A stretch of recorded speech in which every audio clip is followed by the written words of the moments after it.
signs or mga paliwanag kung saan natin matatagpuan ang Batang Kristo. Una, we learn that He is not with people you would expect. Di ba narinig natin ito? Wala siya sa palasyo. Nagkasama ang hari. Nagkasama ni Happy Rutes. Hindi nga siya napapalibutan ng mga utusan.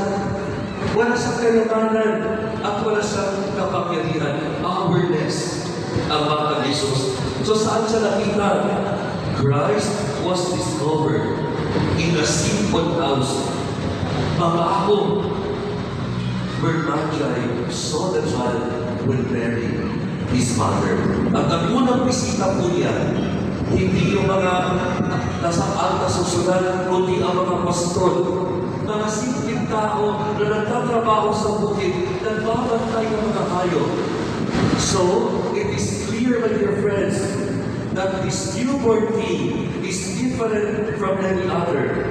Therefore, Christ was discovered among the humble, overlooked, marginalized,